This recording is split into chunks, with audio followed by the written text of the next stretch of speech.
Computer warm और आजकल प्रचलित कंप्यूटर वायरस काफी मिलते जुलते होने पर भी अपने कार्य के आधार पर एक दूसरे से कुछ भिन्न है। कंप्यूटर वॉर्म एक प्रकार का कंप्यूटर प्रोग्राम है, जबकि कंप्यूटर वायरस एक बार कंप्यूटर सिस्टम में प्रवेश करने के बाद उसकी सभी प्रक्रियाओं को खराब कर डालता है। कंप्यूटर वायरस की श्रृंखला में कितनी कड़ियां हैं ये गणना कर पाना बहुत कठिन है। अधिकांश वायरस एक फ्लॉपी डिस्क से दूसरी फ्लॉपी डिस्क अथवा हार्ड डिस्क में फैल जाते हैं। वायरस को प्रायः दो भागों में बांटा जा सकता है। एक, फाइल संक्रामक। दो, डिस्क संचालन कोड संक्रामक। जबकि कंप्यूटर वॉर्म एक अत्यधिक उन्नत कंप्यूटर प्रोग्राम है। वॉर्म को वायरस की तरह फ्लॉपी डिस्क द्वारा कंप्यूटर में प्रवेश नहीं करना पड़ता, बल्कि कंप्यूटर वायरस वार्म कंप्यूटर में इंटरनेट हाईवे के मार्ग से डिटेक्टेड प्रवेश करता है। एक बार यदि वार्म इंटरनेट में प्रविष्ट हो जाए तो ये इंटरनेट पर मौजूद विभिन्न ठिकानों और कंप्यूटरों को खुद ब खुद तलाश कर उनमें जाने लगता है। ऐसी परिस्थिति में कंप्यूटर प्रयोग करने वाले कुछ नहीं कर सकते, मगर वायरस कंप्यूटर चलाने वाले द्वारा सावधानी बरते जाने पर सक्रिय नहीं हो सकता। अगर केवल सुरक्षित फाइलें ही प्रयोग की जाएं, तो वायरस फैलने की संभावना नगण्य हो जाती है। वायरस से छुटकारा भी पाया जा सकता है। वायरस से छुटकारा दिलाने वाले प्रोग्राम को एंटीवायरस कहा जाता है। सबसे पहले सन 1989 में सेल्फ एप्लीकेटिंग प्रोग्राम अर्थात अपनी अनुकृति खुद तैयार करने वाले प्रोग्राम का विकास हुआ। सन 1981 में Apple virus Apple 1, Apple 2, Apple 3 का विकास किया गया। ये प्रथम कंप्यूटर वायरस थे। ये वायरस ऑपरेटिंग सिस्टम में मौजूद थे।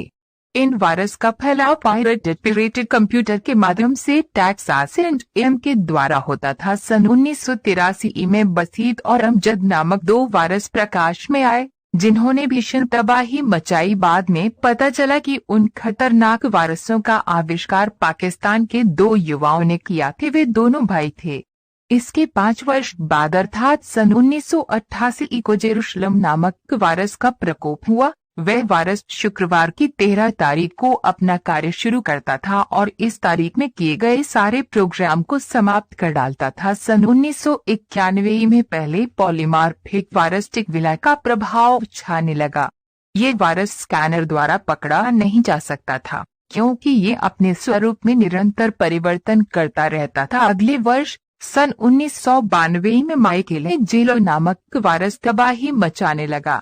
इस वायरस ने करीब 20 से 25 हजार कंप्यूटरों को अपने प्रभाव में ले लिया था। तत्पश्चात सबसे अधिक तेजी से फैलने वाला कंप्यूटर वायरस वर्ड कॉन्सेप्ट सन 1995 में प्रकाश में आया। सन 1998 में चेरनोबिल वायरस ट्रेजबू जावा फाइल को संक्रमित करने वाला पहला वायरस बना। इस वायरस के प्रयोग से न केवल फाइल नष्ट हो जाती थी, बल्कि कंप्यूटर चिप भी नष्ट हो जाती थी। ये वायरस बेहद विनाशक था। अगले वर्ष सन 1999 में कंप्यूटर नेटवर्क में एलमिनेट मेलिसा नामक वायरस का आविष्कार किया गया। ईमेल द्वारा इस वायरस का प्रयोग करके कंप्यूटर का समस्त हार्डवेयर व सॉफ्टवेयर तबाह कर दिया गया था। अब तक इजाद हुए वायरसों की अपेक्षा ये वायरस काफी तेजी से फैलता था। इसके परिणाम बेहद विध्वंसक थे। इसने करीब 10 लाख कंप्यूटरों को ध्वस्त किया। फिर सन 2000 में लवबग नामक वायरस का आविष्कार हुआ। ये वायरस आई लव यू नामक वायरस के नाम से भी प्रसिद्ध हुआ। इस वायरस ने ईमेल के माध्यम से बड़ी बड़ी कंपनियों के कंप्यूटर सर्वर निष्क्रिय कर डाले। यही नहीं, इसने पेंटागन और ब्रिटिश संसद में भी घुसपैठ की। इस वायरस के आगमन से संपूर्ण विश्व को करीब $5 अरब का नुकसान झेलना पड़ा। इसी वर्ष एक और विध्वंसक वायरस का आविष्कार हुआ, जिसका नाम किलर रिज्यूम था। सन 2001 में ईमेल वायरस का आविष्कार हुआ, जिसे रूसी टेनिस स्टार अन्ना कॉर्निकोवा के नाम से जाना गया। इस वायरस ने भी भारी मात्रा में हानिकारक की। इसी वर्ष विश्व के सबसे पहले बेहद खतरनाक और शक्तिशाली वायरस का आविष्कार हुआ, जिसका नाम W32.com विनक्स था। ये वायरस सीधे पर्सनल कंप्यूटर अथवा उसके मुख्य ऑपरेटिंग सिस्टम पर आक्रमण करता था। सन 2002 में कोड रेड नामक वायरस प्रकाश में आया। इस वायरस ने अमेरिका के लाखों कंप्यूटर ध्वस्त कर डाले। सन 2005 में नए और पुराने दोनों तरह के वायरसों ने इंटरनेट की दुनिया में तबाही का ऐसा मंजर खींचा कि सभी दंग रह गए। पुराने वायरस तेजी से अधिक कंप्यूटरों को बर्बाद करते हैं,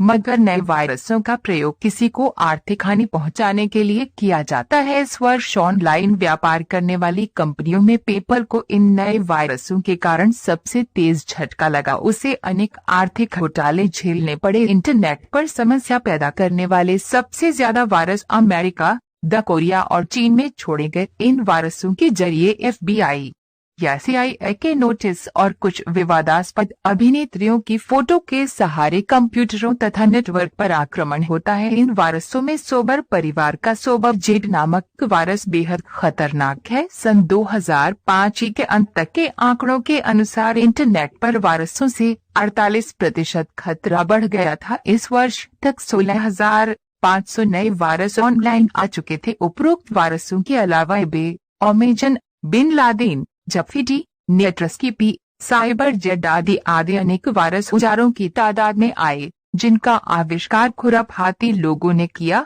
जिनका समय समय पर कंप्यूटरों पर हमला होता रहा है और होता रहेगा। एंटीवायरस प्रोग्राम विभिन्न प्रकार के कंप्यूटर वायरसों से निजात पाने के लिए विश्व स्तरीय वैज्ञानिकों ने एंटी वायरस प्रोग्राम विकसित किए हैं। सर्वप्रथम सिमेंटिक ने नाटक नामक एंटीवायरस प्रोग्राम बनाकर पहले एंटीवायरस प्रोग्राम का विकास किया। यद्यपि आज विश्व के पास एंटीवायरस प्रोग्राम प्रदान करने वाली क्लियरस्विफ्ट और सिक्योर जैसी वायरस सुरक्षा प्रदान करने वाली कंपनियां हैं, किंतु फिर भी कभी भी घातक वायरस एंटीवायरस प्रोग्रामों को धोखा देकर कंप्यूटर प्रणाली को ठप कर सकते हैं।